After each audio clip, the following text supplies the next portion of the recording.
Hey guys, Ellis here again with another Whiteboard Wednesday. So today's topic is going to be progressive overload. So you can use this principle to get the most out of your home workouts rather than just jumping around. Obviously, if you like to jump around, feel free to do so, as long as you're moving, staying happy, staying healthy, all for it. So basically we'll get straight into it. So basically all progressive overload is gradually applying a stress to your body. Gradually applying stress to the body through exercise, which causes then the body to adapt. So muscle growth, increased fitness levels. So you can apply this to different principles of training. So whether it's your resistance training, which we're mainly going to look at today, or your cardiovascular training. So if you carried on just doing the constant stimulus, the exact same, so you've done 3 sets of 10, 60 kilogram squats for 6 weeks, you might progress the first session because you might find it hard, but at the end of the 6 weeks, it's going to be piss easy, pretty much. So this is what a lot of people forget. So apply to their training is that principle of progressive overload, which then is the thing that stops them getting results. Obviously, like I touched on last week, nutrition is one of the most important, if not the most important, when it comes to getting results. Then your resistance training is sort of in the middle, depending on how many spectrums you got. But obviously, last week's episode is in the middle of the spectrum for us. So before we get into it, basically none of this can be achieved realistically without that good nutrition. So if your goal is fat loss without being in a calorie deficit, no matter how much you're training, for putting on muscle then as well, you obviously wouldn't be able to put on muscle even if you're following these principles of progressive overload if you're not hitting enough protein, because protein is what you need to build the muscle. So nutrition's number one. But obviously we're going to get in today with the resistance training, just because it's a good topic. Obviously a lot of people are doing home workouts now, they got the time as well, but I feel most people are just sort of jumping around doing these Instagram live videos and stuff, which is great. Like I said, I'm happy for anyone to be moving, no matter how you're moving, just as long as you're moving. Just a big advocate of being healthy. So just use these principles, and you'll be able to spot a good person who's training. So I know a few of the influencers have actually got some good programs on their lives and stuff, but I also know a few people who are not quite qualified. Again, don't really make a difference, but obviously you want that professional help. You want to be doing the most, rather than having a bad experience with your training. So basically, we're going to look at how muscle grows to start off with. So I've drawn a SRA curve, so you probably won't be able to see it. I'll zoom in at the end of the video, so you can have a look at my amazing drawing skills. Not very artistic, but does a good job. So basically, you've got a chart. This is just a normal chart. You got a black line in the middle, which is your baseline, so where you start off. So like how much muscle you have, how much fat you're holding, for example. So then there's a red line going down underneath that baseline. So that's when you apply the initial stimulus to the muscle. So we break down the muscle through training. So obviously that's very important. You need to be applying the correct stimulus. You don't want to be overdoing it, underdoing it. You want to be applying that correct stimulus.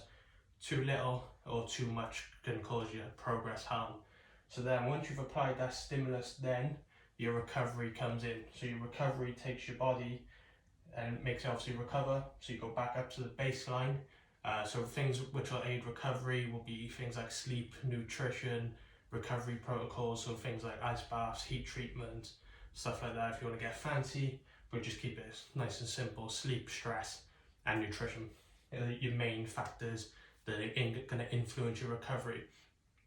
As long as your stimulus and your recovery are good, it's then going to cause the body to adapt, so grow, get stronger, because it don't want to get broken down again. Obviously, your body never wants to get broken down. That's why you feel run down, so your body always wants to be strong, so it adapts then to that stimulus. So then all of a sudden you become above that baseline, and then you apply that stimulus again, come in just below the baseline, then you recover from that, then you go above again and even higher, and that's where you gain muscle, increase your fitness, etc. It can be used to see decreases in body fat, but the easiest things to see would obviously be the increase in muscle, because it is a muscle breakdown sort of analogy. So that's pretty much that. So that's called the stimulus, recovery and adaptation curve. I can do a few posts on that. quite simple really. It's only 3 things. You'll see them very overcomplicated and stuff, but just nice and simple. It's just nice to know. So you just got to stimulate the muscle, then the muscle's got to recover, and then when the recovery is good, your body will adapt and grow, and then you re-stimulate it then. So you can use that principle for overtraining or undertraining as well. So if you want your glutes to grow, for example, you've got to be finding that peak time to stimulate that muscle again. So if you're only training legs once a week, but you want your quads and your bum to grow, you're probably not stimulated it enough, because it can probably be trained 2 to 3 times depending on what training you are doing. So that's pretty much it for the stimulus recovery adaptation curve, so the SRA curve that I want to go into today. Just a bit of science, made it quite simple, so I hope you all understand that one.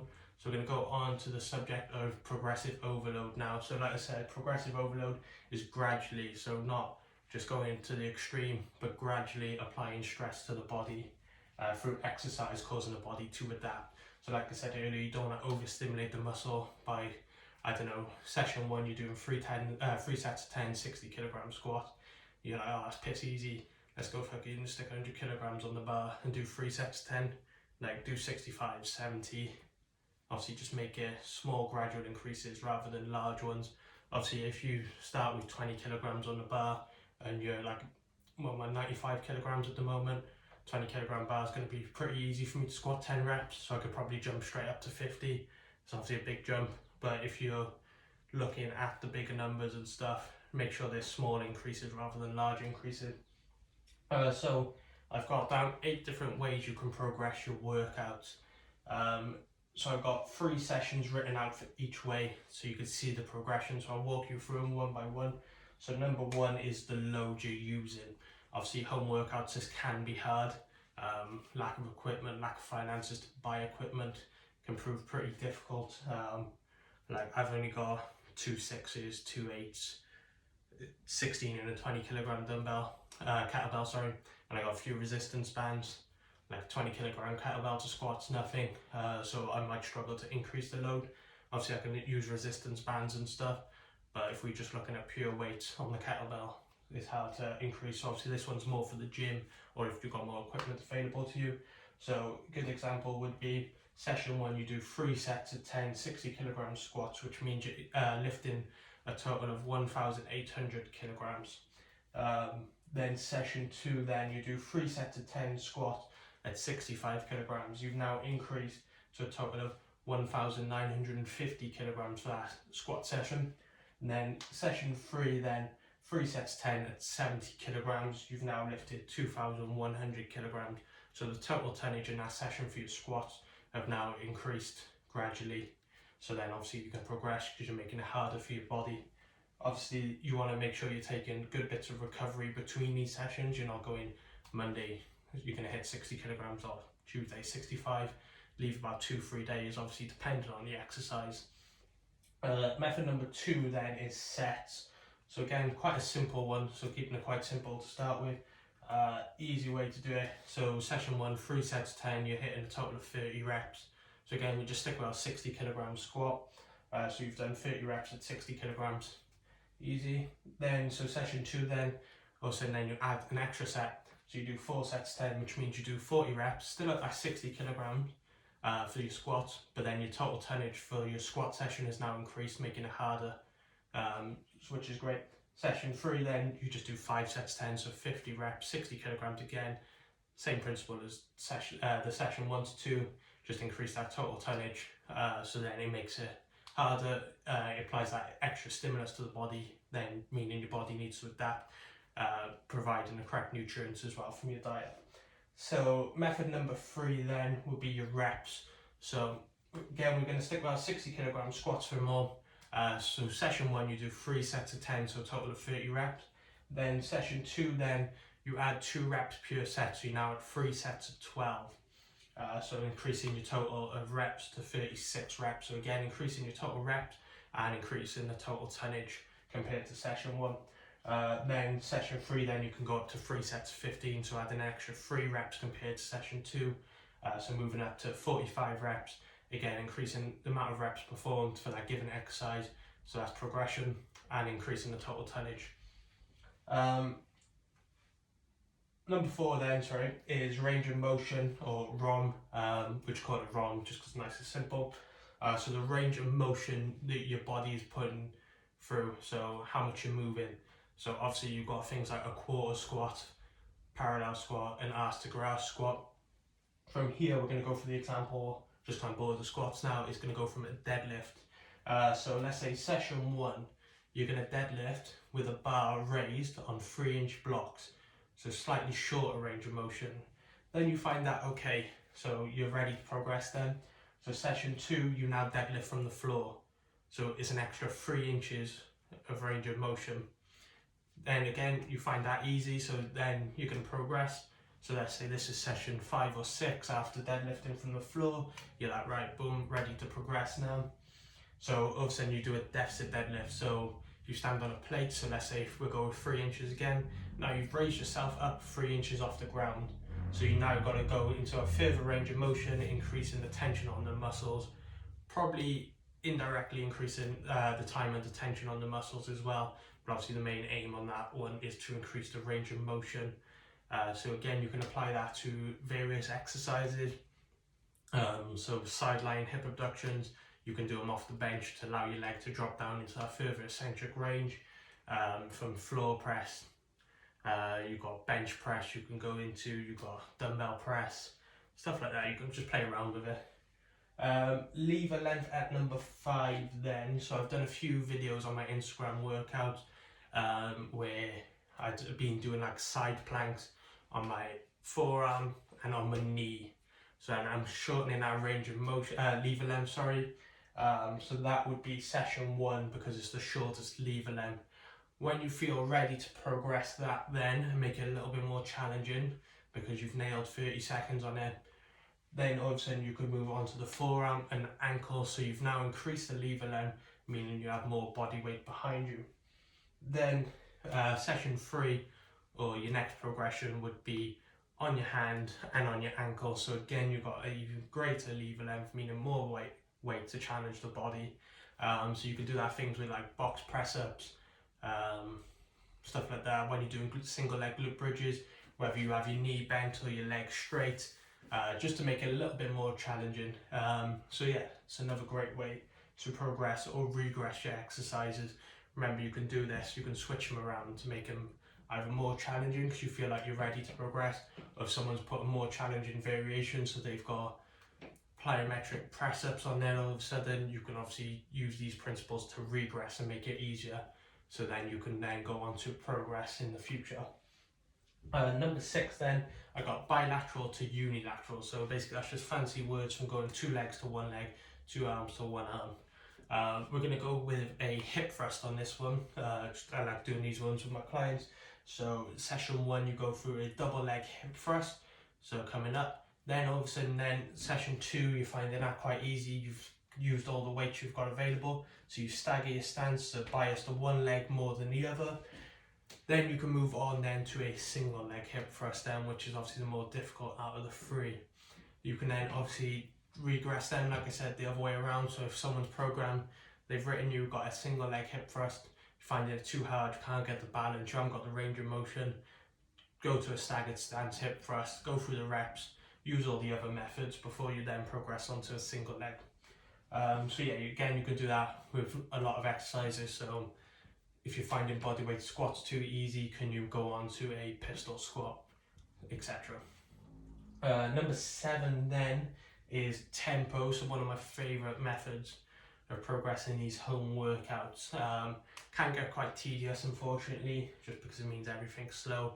Obviously we live in a world now where everything wants to be fast, 100 miles per hour. Sometimes slowing it down does have its benefits. So basically with tempo, I'm going to do a post on how to read tempo, so this makes sense soon.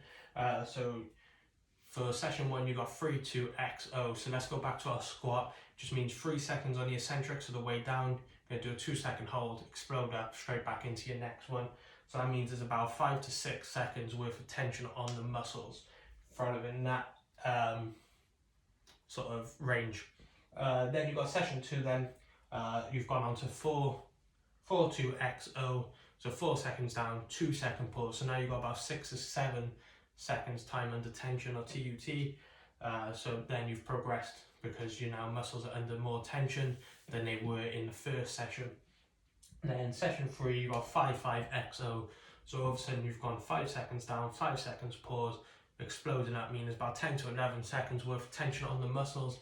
Again, progressing from session 1 and session 2, making it more difficult for the body. Again, as long as the nutrition's correct, you should adapt following these principles. Last one then I got is rest periods. So obviously people can be known for resting for too long. Obviously there's a lot of science behind giving rest periods, etc. I'm a nightmare, especially with these home workouts. I do my set, especially when the weather's nice. It's okay today, but like the last few weeks, I finish a set, then I sit on my phone in the garden with my dog and just catch tan. So just trying to measure your rest periods. You can use that to progress it, make it harder. You can use it to regress it, make it easier. So session 1, I don't know, you do a 60-second plank and then you have a 60-second rest period after between your sets. Then session 2, then you go from a 60-second plank to a 45 seconds rest period, so making it more intense as you're giving your body less time to recover during that session. And then session 3, you go from a 60 seconds plank with a 30-second rest. So again, losing 15 seconds of your rest period, so challenging the body, stimulating the body in that manner. So that's 8 different ways. You can obviously probably think of another 6 or 7 ways, probably more than that, to progress, regress your workouts. So just before, obviously I'm not sending any shots at any influencers at all. Like I said, big advocate for anyone who gets people moving. Obviously there's certain people out there who's putting some questionable stuff, but just make sure your programs you are following these principles. If they're not, start asking questions. Obviously if you've got a coach and you don't see any progressions through the sets, the load, the reps, the range of motion, the lever lengths, obviously certain ones they might focus on more, so usually it's the load, the sets, the reps are the biggest ones, and then the tempo, I would say. Then start asking questions. Obviously they're a coach, so they should be able, you should have a good enough science base to be able to answer your clients' questions. So sometimes I can use these principles, so if someone's having a bad week, I'm not going to give them an intense session, so I might just regress the sessions a little bit, make it a little bit easier, just going through the motions, which is very important sometimes, just to take a step back to analyse. But like I said, ask questions, just make sure you keep going through these things. Just try and do a bit more than HIIT workouts. This is what's going to build you muscle. If your goal is to build muscle and get good body composition, then this is what you need to be doing. But I hope that helps, guys. Any questions, feel free to leave a comment, feel free to like and subscribe as well.